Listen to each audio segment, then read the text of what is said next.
So, whatever is happening with AI in the world in general is, I think, happening faster than people are able to keep track. And whatever data is produced and is, for the most part, in my opinion, projections. So when people say, for instance, that AI could eliminate up to 50% of entry-level white-collar jobs within 5 years, it's a projection, right? It's not necessarily based in things that are measurable right here, right now, right? It's built around many different parameters that are at best questionable. But when you zoom into our space, this translation and localization space, it's a space that's being hit very hard by AI. And the main reason is not necessarily just because AI is so good, because AI has been good in our space for a long time, especially if in the broader idea of what AI is, right? If you think about AI as machine translation, neural machine translation has been getting better and better and better over the past 20 years in a really remarkable kind of way. But it was never really catching the eyes of executives, right? It was just something technical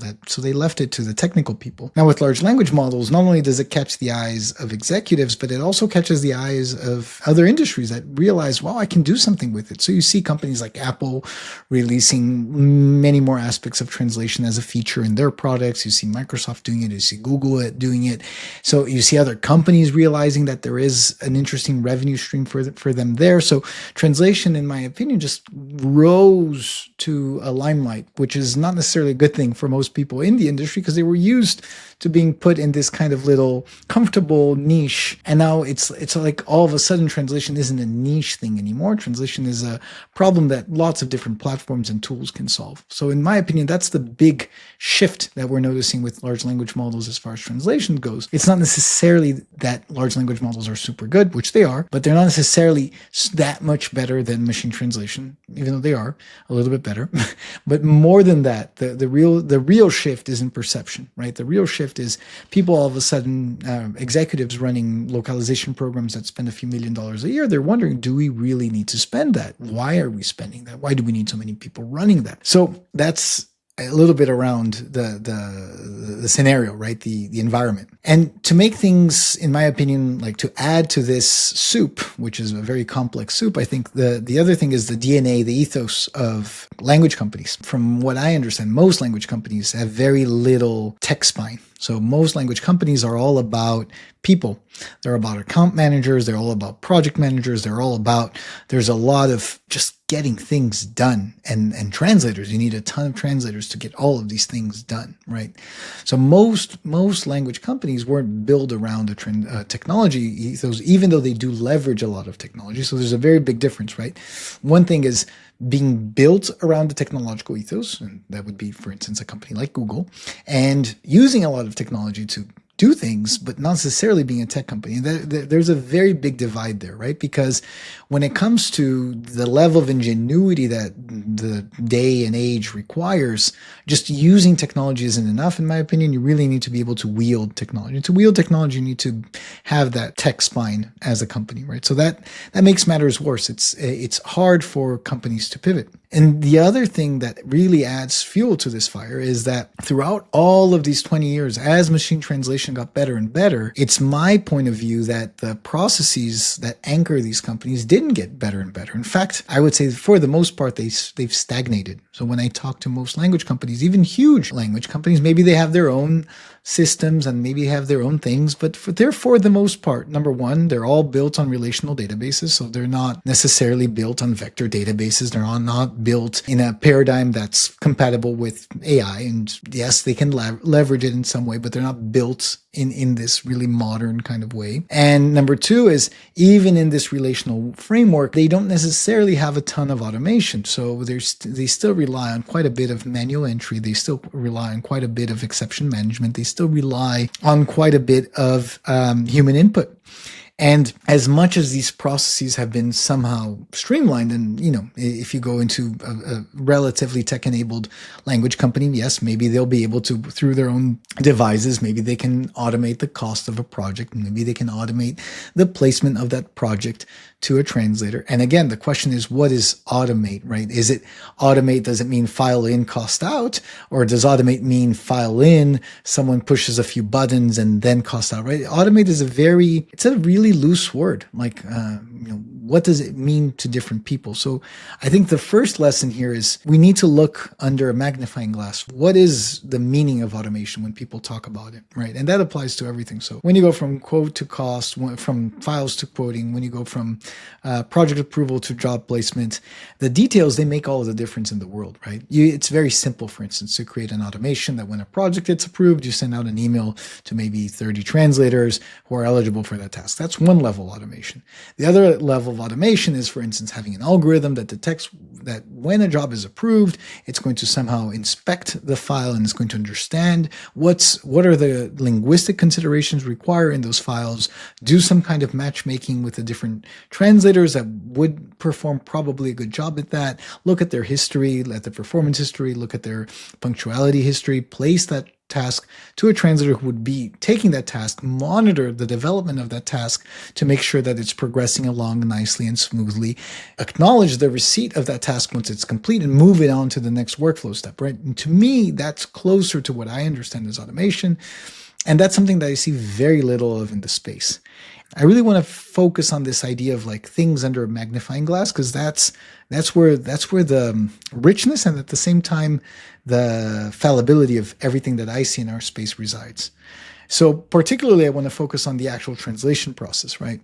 So even as machine translation got better, what happened for the most part is that agencies or the people performing the work for large companies or even large companies themselves, they began to pre-translate work. What does pre-translate mean? It means that they're processing whatever files they're doing against a machine translation engine, whether it's trained, untrained. They're processing it and they're saying, to the translator, hey, I've processed this file. You're not working from scratch anymore, which means I'm not paying your full rate anymore. Deal with it.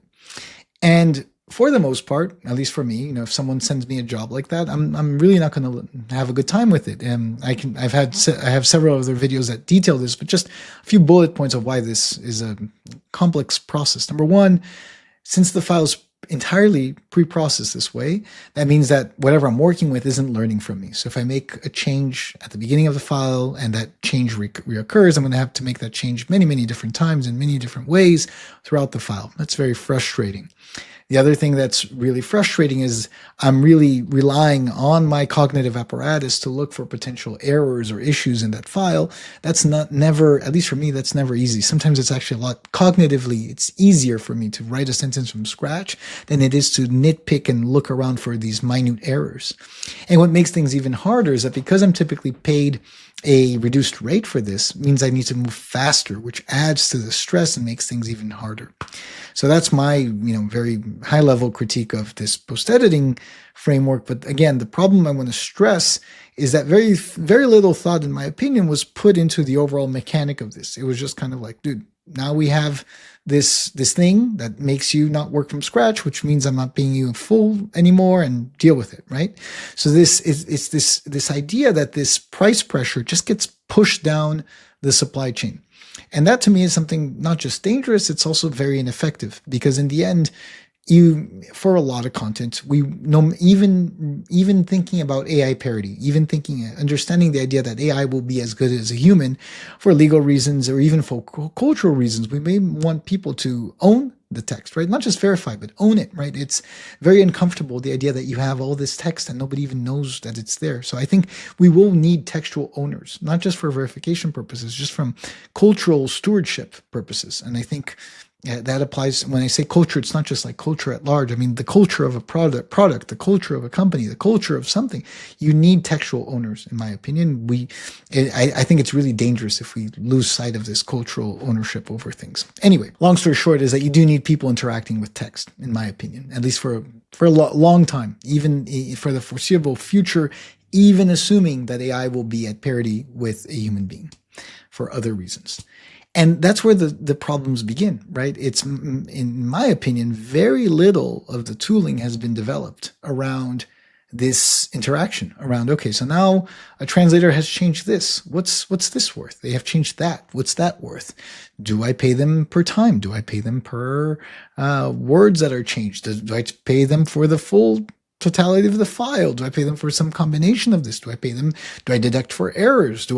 How do you compensate in a world where you have minimal edits. And if you want to take a look, we have a report that we've published that shows that, for instance, for most languages, on average, we're looking at less than 11% edits. In some languages, we're talking about already below 5% edits, which is very low. That means that basically for every 100 words, a translator is changing at most 10 words. So think about it, right? It's very few changes per sentence, which means that most of the work is done reading, which means that it does flow a lot faster. So in this study, we also were able to directly correlate this minimum edit level to also higher productivity, typically 2x. So it's also higher productivity.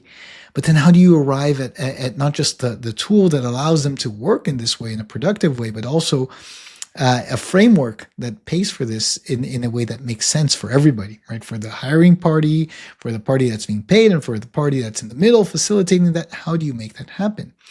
And it's really hard because in the end, what you have is a lot of stasis, right? A lot of stasis in the sense that people don't want to budge, because right now, I would say for a lot of the language industry is in a cozy space.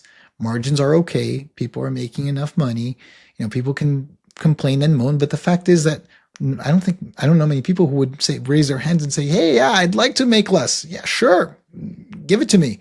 I don't know a lot of people who would say that, even if that would open up the horizon for making more in some distant future. Very few people are willing to compromise what they've built today for something potentially better tomorrow. So what you have is kind of like this standstill, this game of kind of, I would say the best way to describe it is a game of chicken, right? Where maybe the language agency is waiting for the client to make a move. The client is waiting for the language agency to make a move. Meanwhile, other people are making moves. Translator is waiting for the agency to make a move. Agency is waiting for the translator to make a move.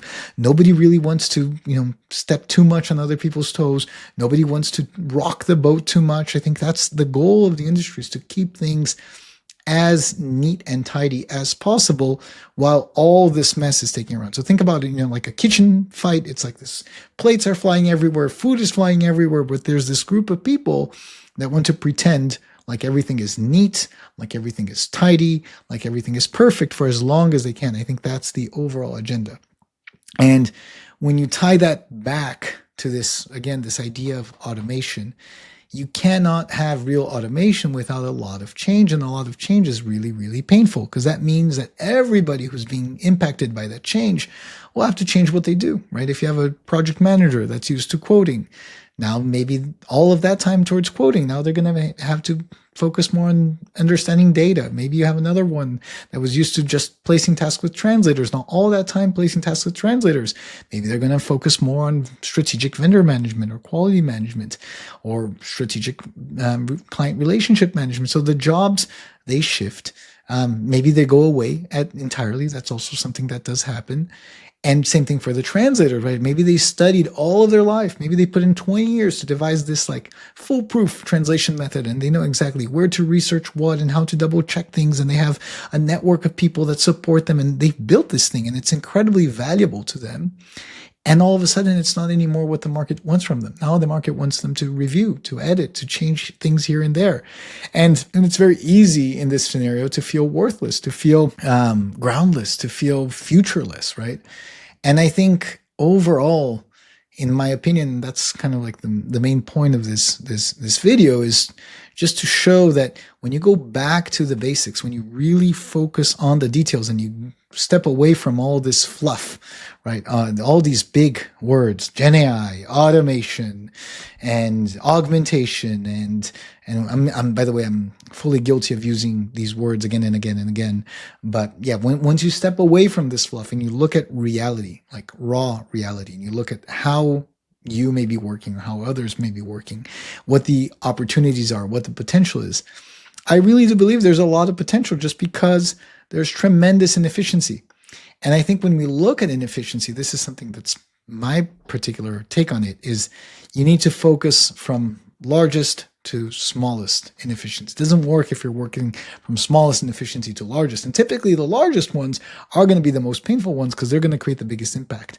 Those are the big boulders that nobody wants to change. So for instance, maybe the role of your project managers that have been with you for the past 20 years. Maybe it's how you pay your translators that have been with you for the past 20 years. Maybe it's how you pay your vendors that have been with you for the past 10 years. These are the things that people don't want to change. So it's right now the game that I think people are playing is, how do I pretend to adopt as much AI as possible by impacting as little as possible of the environment around me?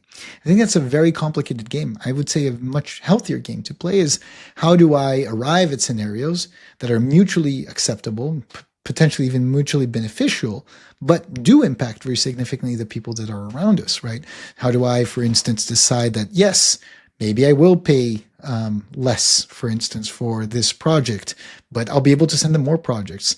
Maybe I will automate this task, but that means that I'll be able to focus on other tasks, etc., and arrive at an overall composition that makes sense and has survivability, right? Has some kind of, I don't like the word, but future-proof ability, whatever it is, like can make sense in a reality further down the road. And I think in the end, it's very counterproductive to think about how do you keep things the same, because it's all this energy spent trying to defend. It's a very defensive kind of mindset from everybody, right? How do I defend my revenue? How do I defend my income? How do I defend my way of working, as opposed to how do I look for a way to be more relevant in this current space and age? How do I look for a way to deliver more value in this day and age? And I think it's maybe look like a subtle thing, but I think it's a huge thing.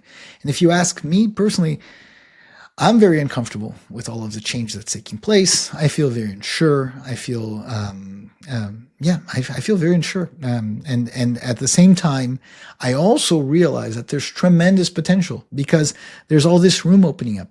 For instance, maybe you could grab, let's say, a translation agency, for instance, that's losing a lot of revenue.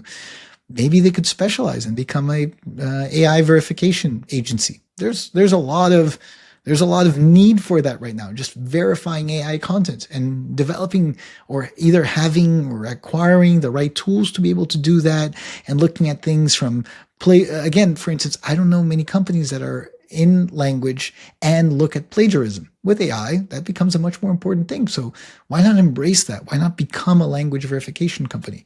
And if not language verification, embrace the other end of the spectrum and embrace more the language authoring or the transcreation component. That is also super important. And if not that component, why not become niche in something super specific? Again, I think there is a lot of room, but any kind of maneuvering typically involves an increased perception of risk. And I think the basic agenda is to avoid risk, and not just avoid risk, but avoid stepping on other people's toes, avoid the sense of loss, avoid the sense of conflict. And in my opinion, it's trying to avoid the unavoidable. It's hitting us whether we want to or not, in a greater degree or lesser degree. I think that the more we dive into it, the better the odds that we can emerge on the other end as better, stronger, and more together. But those are just my thoughts. Would love to know what you think. Please leave your comments below, and stay tuned for the next videos at Bureau Works. Take care until next time. Bye-bye.